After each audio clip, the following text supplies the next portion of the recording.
Tapi kita ketemu lagi setelah jam kantor. Kita sekarang akan coba bicara tentang uang.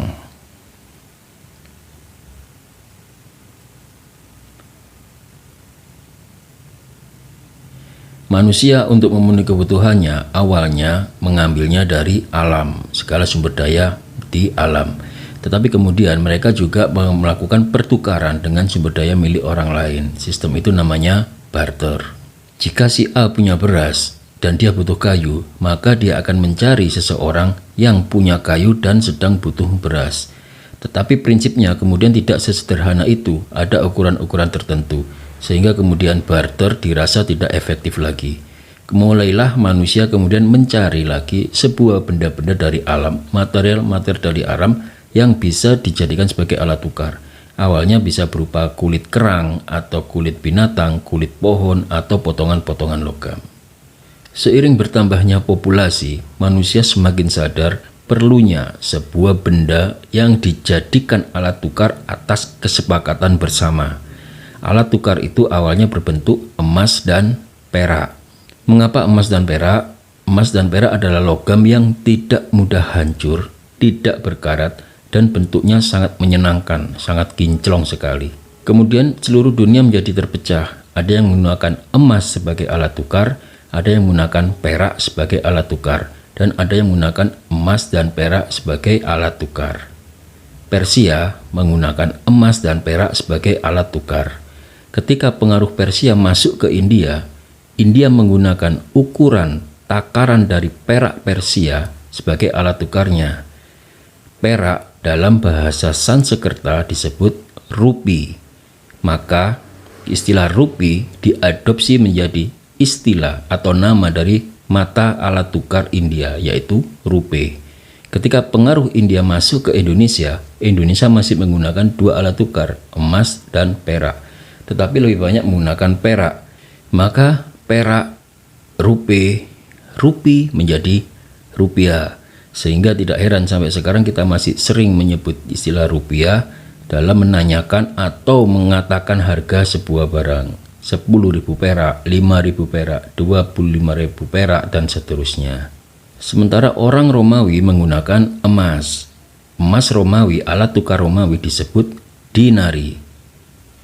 Ketika Persia dan Romawi dikuasai oleh kebudayaan Arab, orang-orang Arab ini mengambil nilai emas Romawi, dinari tadi, dan berubah menjadi dinar, dan ukuran perak Persia dirubah menjadi dirham.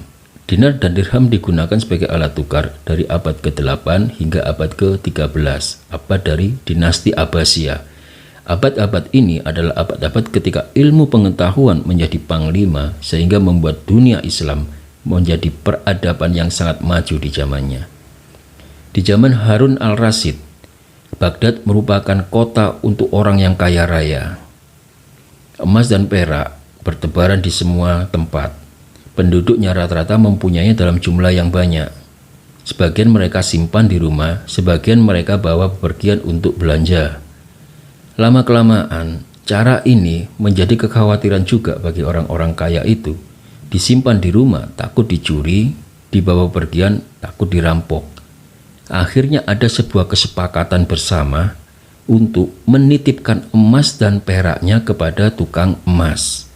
Kebanyakan tukang emas pada waktu itu adalah dari golongan Yahudi. Tukang emas itu ketika menerima titipan emas, dia akan menulis sebuah catatan di atas kertas tentang jumlah emas dan perak yang dititipkan kepadanya. Catatan di atas kertas digunakan sebagai alat jual beli. Sistem ini disebut sistem sak. Sak kemudian diserap menjadi sistem cek. Sak atau cek ini dipercaya uang kertas pertama yang digunakan di dunia. Memang sebelumnya Cina juga mengembangkan alat pembayaran dengan uang kertas. Tetapi uang kertas yang digunakan di Cina hanya berlaku di wilayah-wilayah yang dikuasai oleh dinasti yang ada di Cina saja, dan tidak bisa mempengaruhi peradaban sebelah barat.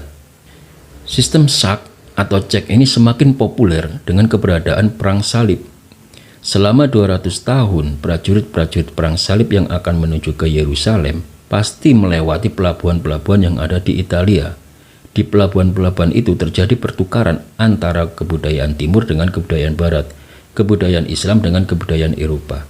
Karena dirasa sistem cek pembayaran dengan kertas tadi itu sangat efektif dan tidak memakan tempat dan minim resiko, segera saja diambil sebagai sistem pembayaran mereka juga.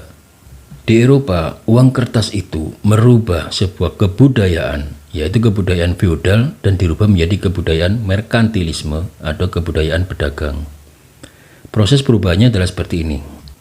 Dalam kebudayaan feodalisme, ukuran kekayaan seseorang dilihat dari seberapa banyak tanah yang dimilikinya.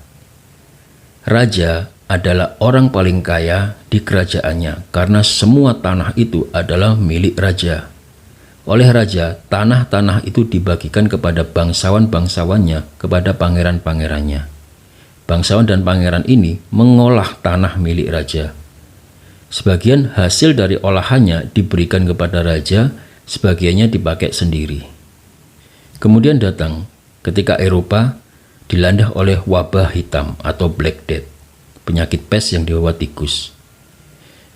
Sepertiga penduduk Eropa meninggal karena wabah itu. Kebanyakan yang meninggal adalah petani-petani penggarap tanah tadi, bawahan dari bangsawan tadi. Eropa mengalami depopulasi terhadap petani.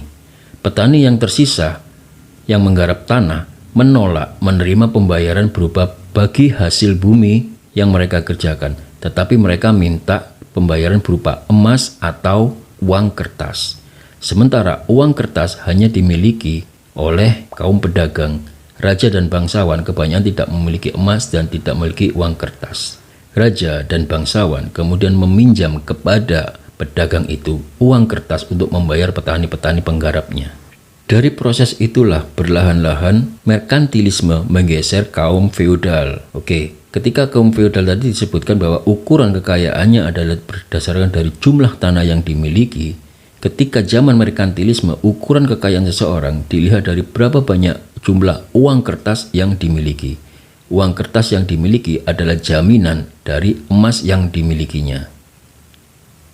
Merkantilisme berkembang dari abad ke-16 hingga abad ke-18. Karena merkantilisme sangat bergantung pada cadangan emas, maka kaum pedagang ini melakukan segala upaya agar cadangan emasnya tetap kalau bisa semakin bertambah. Untuk itulah mereka kemudian mencehatkan sistem-sistem perdagangannya, membuat perbaikan pada sistem pertaniannya, dan berusaha memonopoli perdagangan dunia. Para bangsawan, raja, dan juga pedagang kemudian berupaya untuk mencari lagi cadangan-cadangan emas di luar Eropa. Maka lahirlah pelayaran-pelayaran dunia, penjelajah-penjelajah dunia. Dari situ kita kenal yang namanya Christophorus Columbus, Magelhaens, Vasco da Gama, James Brooke, dan lain sebagainya. Ketika penjelajah-penjelajah itu menemukan daerah baru, kemudian dirasakan daerah itu mempunyai sumber daya alam yang dibutuhkan, mereka segera membentuk sebuah komunitas, di mana ada yang namanya struktur komando, struktur pemerintahan sendiri, dan biasanya tinggal dalam benteng-benteng. Sistem itu kita kenal dengan cara kolonialisme. Karena kolonialisme dilakukan dengan cara penaklukan, otomatis dibutuhkan dana dan biaya yang besar dalam menjalankannya. Sementara kerajaan dan pedagang punya pendapat lain.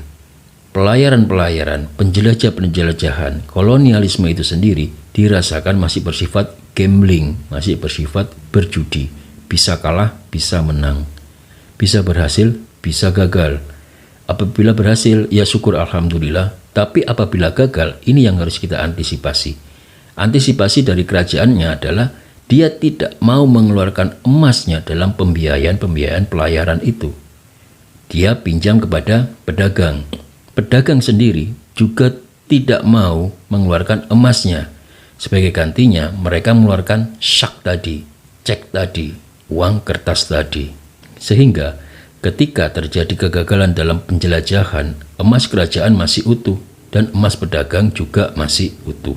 Uang kertas yang digunakan tersebar sangat luas di masyarakat dan terlanjur dianggap sebagai pembayaran yang sah. Celakanya, uang kertas itu adalah cek kosong. Uang yang tidak ada jaminan emas di dalamnya. Karena terlanjur tersebar luas dalam jumlah yang banyak, maka terjadilah inflasi. Inflasi di zaman merkantilisme ini disadari oleh era kapitalisme, oleh zaman kapitalisme.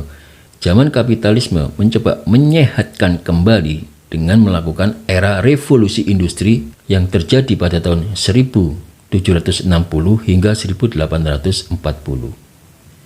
Cek kosong itu ternyata membuat kerusakan ekonomi besar-besaran di Eropa. Revolusi industri berupaya bagaimana kemudian bisa menyeimbangkan jumlah emas dengan jumlah uang yang beredar di masyarakat. Untuk itulah kemudian mereka juga melakukan penggalian-penggalian, penambangan-penambangan emas sendiri. Era kapitalisme pada saat itu tidak menyadari bahwa uang kertas dan emas walaupun seimbang jumlahnya yang beredar di masyarakat, tetap saja terjadi sebuah inflasi. Pemikiran itu ditemukan oleh Jerman pada tahun 1918 di akhir Perang Dunia Pertama. Jerman sebagai pihak yang kalah perang, cadangan emasnya sudah habis. Untuk itu dia menolak hubungan emas dengan uang kertas. Karena apabila emas digali di seluruh dunia ini dan kemudian dirubah menjadi uang kertas, jatuhnya juga kepada sebuah bentuk inflasi baru. Jerman kemudian menawarkan sebuah alternatif. Uang kertas tidak diukur dengan emas, tetapi diukur dengan produk. Menyadari hal itu, Jerman kemudian mencambuk, memesatkan industri-industri beratnya, membuat mobil, membuat pesawat, membuat kapal, dan lain sebagainya.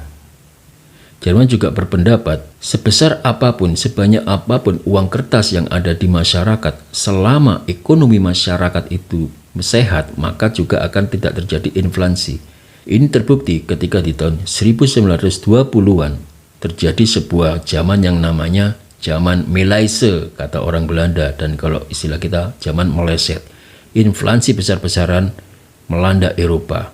Satu-satunya negara yang selamat dari inflasi itu adalah Jerman, dan Jerman saat itu di bawah pimpinan Adolf Hitler. Terima kasih sudah menyimak. Kita akan ketemu lagi setelah jam kantor. Saya sangat terbuka dengan adanya kritik, saran, dan diskusi di kolom komentar. Tabe. Karena kolonialisme dijalankan dengan cara-cara yang kadang-kadang dengan